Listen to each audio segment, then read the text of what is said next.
Dan dengan saya Muhammad Iqbal dengan NIM 23020038 dengan pemateri pertama. Dengan saya dari Anwar Saputra dengan NIM 23022041 sebagai pemateri kedua. Dengan saya Gita Sulistiawati dengan NIM 23022070 dengan pemateri ketiga. Dan saya Siti Lagi Simbolon dengan NIM 23022069 sebagai pemateri kedua. Baik, langsung saja kami akan memaparkan hasil penelitian kami yang akan dilanjutkan oleh pemateri pertama. Kepada pemateri pertama, saya persilakan. Baik, saya sebagai pemateri pertama akan memaparkan presentasi kami. Berikut ada latar belakang masalah. Pemilihan umum salah satu wadah yang diselenggarakan oleh pemerintah sebagai sarana untuk memberikan kedaulatan secara penuh sesuai dengan ketentuan konstitusi pada rakyatnya. Dapat dikatakan bahwa dalam sebuah negara yang menganut sistem demokrasi, kekuatan terbesar untuk memperoleh kekuasaan berada di tangan rakyat. Dalam suatu negara yang menganut sistem demokrasi tersebut, rakyat adalah yang menentukan perwakilan yang akan mengisi jabatan politik tertentu yang diperebutkan oleh para peserta pemilu yang diselenggarakan. Istilah lain dari pemilu ialah pemungutan suara. Melalui hasil perolehan suara yang akan dikonversikan setelah pelaksanaan pemilu selesai, maka kandidat atau calon yang mendapat suara terbaik akan memperoleh jabatan politik yang diinginkan. Pemilihan umum adalah cara yang digunakan untuk menentukan seseorang yang akan menduduki jabatan tertentu di kursi politik. Pemilu digunakan sebagai alat mengaruhi rakyat secara persuasif tanpa paksaan dengan cara komunikasi massa, hubungan politik dan berbagai kegiatan lainnya. Menurut Prianto dalam tahun 2003 dalam jurnal Arus Jurnal Sosial Humaniora. Berikut ada lanjutannya. Gadget mengacu pada orang yang lahir sekitar tahun 1997 sampai 2012. Gadget adalah generasi yang tumbuh sepenuhnya di era digital. Seringkali tidak mengalami masa tanpa internet dan smartphone. Mereka dikenal dengan keterampilan teknologi yang sangat baik serta perhatian pada isu-isu global seperti perubahan iklim, keadilan sosial, dan kesehatan mental. Milenial biasanya merujuk pada orang yang lahir antara sekitar tahun 1981 sampai 1996. Milenial seringkali dianggap sebagai generasi yang tumbuh dengan perkembangan teknologi digital dan internet. Mereka dikenal sebagai adaptasi yang cepat terhadap teknologi baru, serta nilai-nilai yang cenderung berfokus pada keberagaman inklusif dan kesadaran sosial. Alasan utama gadget dalam memilih capres dan cawapres adalah sikap berani atau tegas. 22,5% merakyat 17,2% dan programnya masuk akal 12,9%. Sebagai informasi terkait sensus penduduk di Loks Mabé tahun 2024, Anda dapat melihat beberapa dataset di situ satu data Kota Loks Mabé. Jumlah penduduk Kota Loks Mabé pada tahun 2024 yaitu 197.336 jiwa. Di sini ada gadget yang 68.180 jiwa dan gen milenial 44.662 jiwa. Berikut ada rumusan masalah.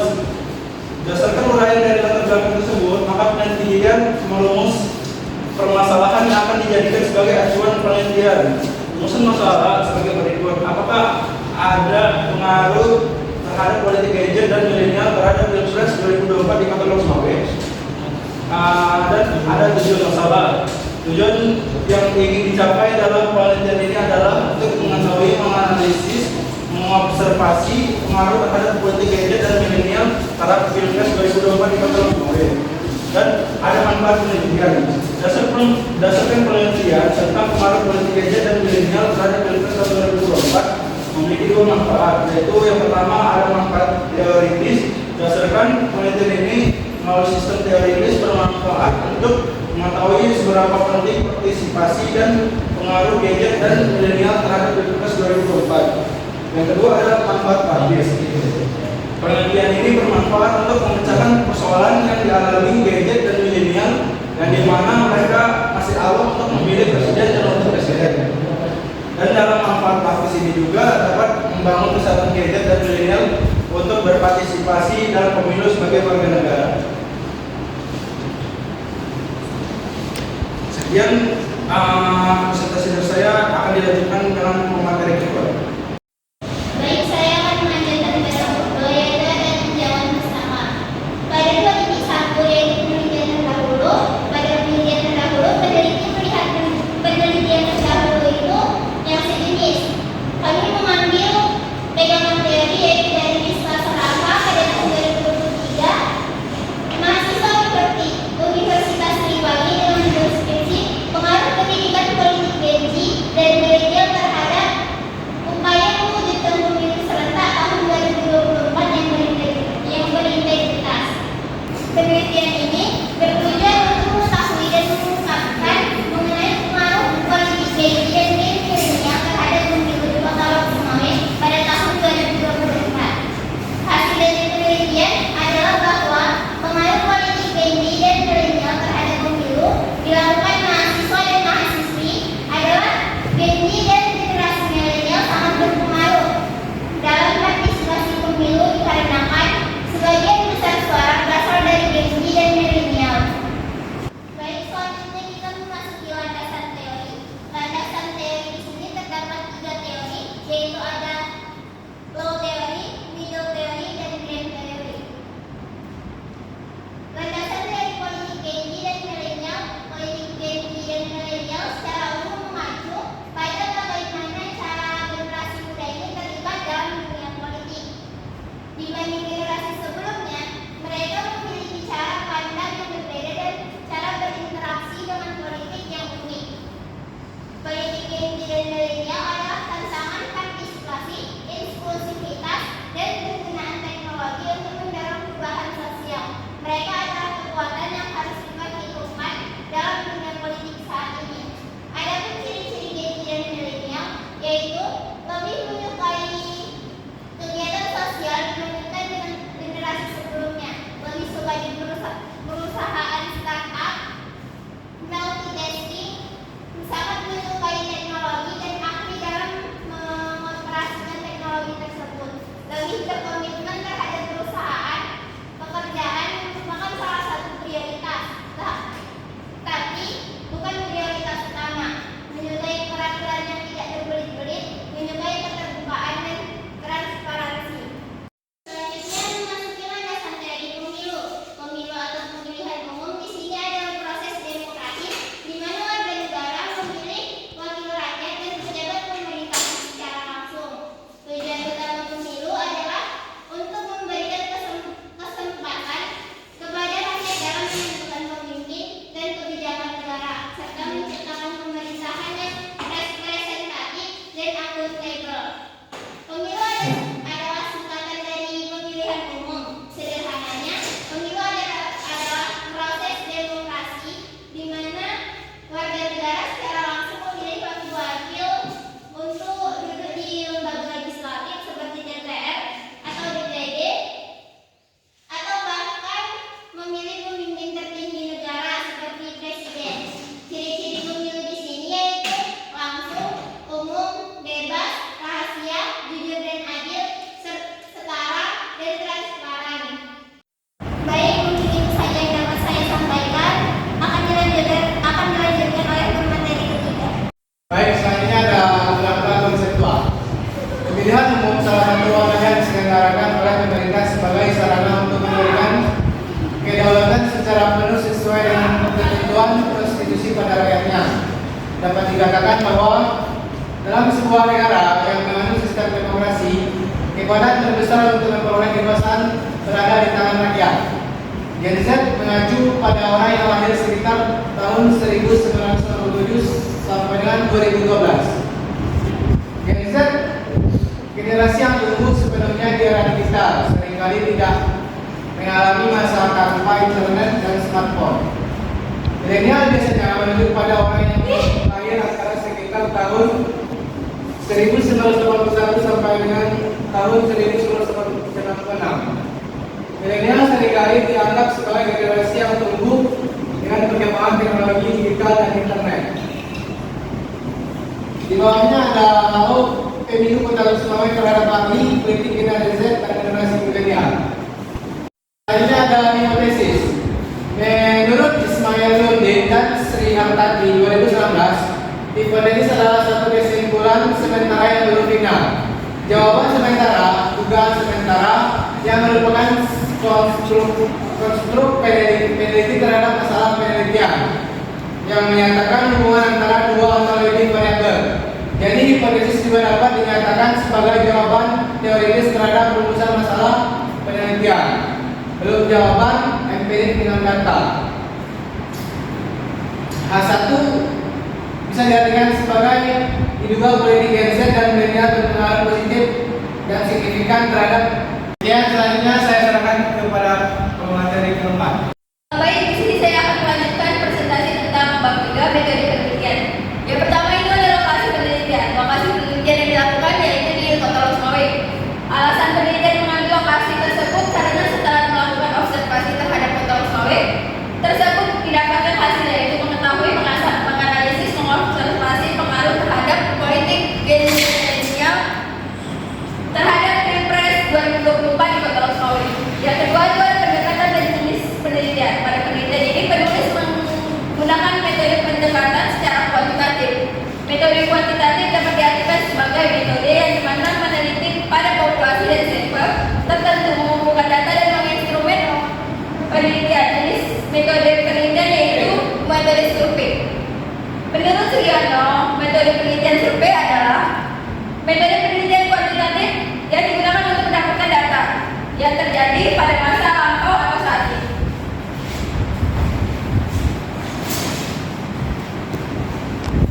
Yang kedua adalah populasi dan sampel. Populasi adalah keseluruhan dari sampel. Populasi merupakan wilayah generalisasi terdiri atas objek atau subjek yang mempunyai kualitas dan karakteristik yang karakteristik tertentu yang diterapkan oleh peneliti untuk dipelajari kemudian. Ditarik kesimpulannya ini populasi yang diambil jumlah tidak diketahui dan menjadikan populasi adalah generasi Z dan milenial pada Kota Sumawai. Populasi yang diteliti memiliki yaitu 112,890 jiwa di Kota Sumawai yang berusia dari 17 sampai 40 tahun. Sampel adalah bagian dari populasi yang digunakan. Bagian dari jumlah karakteristik yang dinilai oleh populasi tersebut. Dan sampel digunakan dalam penelitian ini Gen Z dan milenial sudah memilih pada pemilik Kota Sumawai dan karakteristik semua jenis kelamin dan rentang usia dari 17 sampai dengan 40 tahun. Pada penelitian ini menghasilkan sampel 96,4 yang digunakan menjadi 100 sampel. Selanjutnya ada sampling. Sampling adalah sebuah teknik pengambilan sampel yang digunakan untuk menentukan sebuah sampel. Sampling dibagi menjadi dua, yaitu sampling probability, yang kedua itu ada non-probability. Pada penelitian ini metode penelitian yang digunakan adalah non-probability, yang mana samplingnya adalah 96,4 yang digunakan menjadi 100 responden. Sumber data.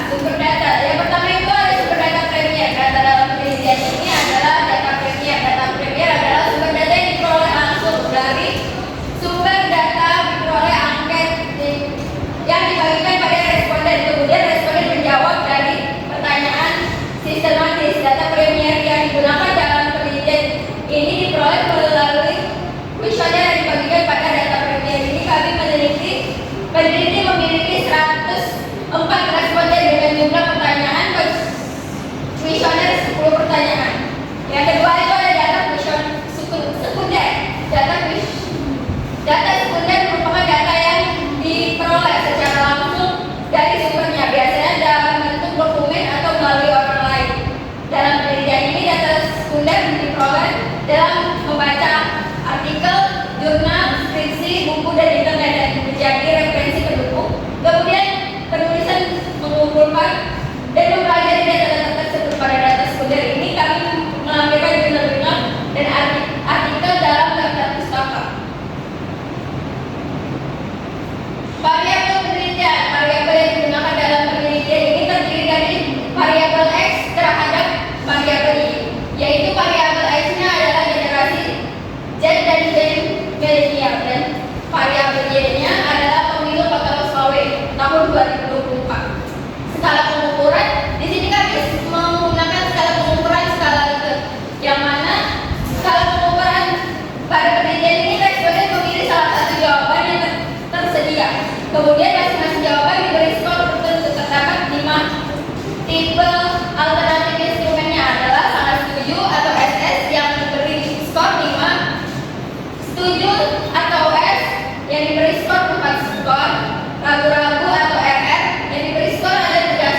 Yang selanjutnya terakhir ada sangat tidak setuju atau SDS dari Brisbane 1. Demikian dari pemaparan saya lanjutkan kepada presentator selanjutnya.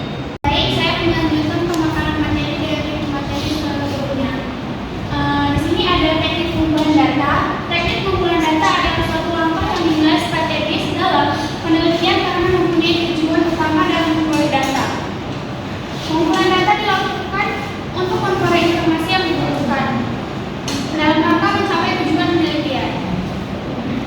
Teknik pengumpulan data yang digunakan dalam penelitian adalah angket atau kuesioner, merupakan teknik pengumpulan data yang dilakukan dengan cara memberikan seperangkat pertanyaan. Selanjutnya ada teknik analisis data. Teknik analisis data adalah suatu teknik yang digunakan untuk mengelola hasil penelitian guna memperoleh kesimpulan. Teknik yang dilakukan dalam penelitian ini adalah ada analisis regresi linear berganda. Regresi linear berganda adalah regresi yang menggunakan lebih dari satu variabel X untuk menduga variabel Y. Regresi linear sederhana merupakan suatu alat ukur yang juga digunakan untuk mengukur asal atau tidaknya korelasi antar variabelnya. Rumus regresi linear sederhana adalah Y sama dengan A tambah BX. Selanjutnya ada uji instrumen. Untuk memperoleh hasil penelitian yang baik, maka sebelum melakukan uji statistik terlebih dahulu, data yang diperoleh harus dilakukan uji validitas. Yang pertama ada uji validitas. Uji validitas digunakan untuk mengukur sah atau valid tidaknya suatu kuesioner. Suatu kuesioner dikatakan valid jika pertanyaan pada kuesioner mampu mengungkapkan yang akan diukur oleh kuesioner tersebut. Lalu ada uji reliabilitas. Reliabilitas merupakan alat untuk mengukur suatu kuesioner yang merupakan indikator dari variabel. Suatu kuesioner dikatakan reliable jika jawaban seseorang terhadap pernyataan adalah konsisten atau stabil dari waktu ke waktu. Selanjutnya ada uji asumsi klasik. Uji asumsi klasik merupakan persyaratan statistik yang harus dipenuhi pada analisis regresi linear sederhana. Uji asumsi klasik digunakan untuk melihat atau menguji suatu model termasuk layak atau tidak layak digunakan dalam penelitian. Pertama ada uji normalitas. Uji normalitas dilakukan untuk menguji apakah suatu model regresi suatu variabel independen dan variabel independen ataupun keduanya mempunyai distribusi normal atau tidak normal. Apabila suatu variabel tidak didistribusi secara normal, maka hasil uji statistik akan mengalami penurunan. Pada uji normalitas dapat digunakan uji one sample. Kolmogorov Smirnov yaitu dengan ketentuan apabila nilai signifikan di atas 0,05%, maka data memiliki distribusi normal. Yang kedua ada uji multikolinearitas. Uji multikolinearitas dimaksudkan untuk melihat apakah terdapat dua atau lebih variabel bebas yang berkorelasi secara linear. Efek dari multikolinearitas ini adalah menyebabkan tingginya variabel pada sampel. Yang ketiga ada uji heteroskedastisitas. Uji heteroskedastisitas bertujuan untuk menguji apakah dalam